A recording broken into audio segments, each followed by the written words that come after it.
Hi, in this video we are going to talk about the theory behind the towers of Hanoi. So let's get started. What is the problem?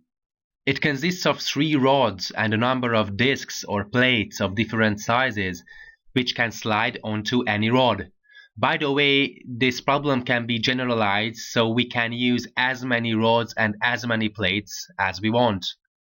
The puzzle starts with the discs in a neat stack in ascending order of size on one rod, the smallest at the top, thus making a so-called conical shape.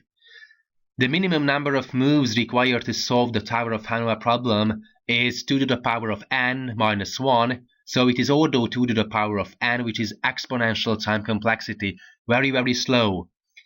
We have several rules to be met. For example, only one disc can be moved at a time, or each move consists of taking the upper disc from one of the stacks and placing it on top of another stack. So it's important that a disc can only be moved if it is the uppermost disc on a stack. And lastly, that no disc may be placed on top of a smaller disc. So for example, we have a problem like this. We have 3 rods and we have 3 plates. Okay. First of all, we are going to put the smallest to the last rod, and we have the middle or the so-called auxiliary rod. We can use it. Then put it like this, then this. Then we are able to shift the largest plate to the last one and call the others recursively. Okay. So it is very important to know the subproblems. For example, the initial state was like this, and the aim is to put all of these 3 plates in the same manner, but to the last rod with the help of the middle or the auxiliary rod. And it's very important that there will be always a situation like this. We have managed to shift n-1 plates to the auxiliary rod. Why n-1? Because the last one is still at the first rod. And we just have to put the largest to the last rod.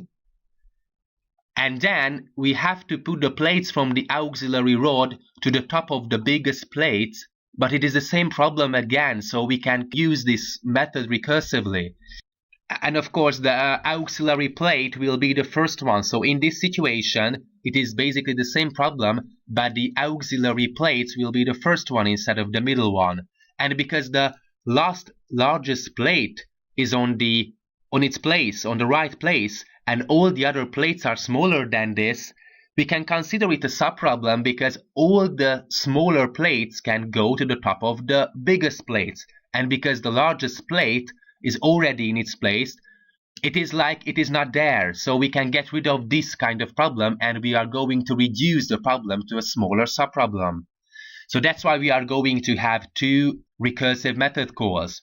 For example, this is the situation. We have 4 plates, but it is the same. There will be the situation when the 3 plates will be on the auxiliary rod, and then we just have to shift the largest to the last rod, and we can call this method recursively, but it's very important that in this situation, the first rod will be the middle one, because there are the plates, and the auxiliary rod or the middle rod will be the first one. So we have to swap them accordingly and just call this method recursively.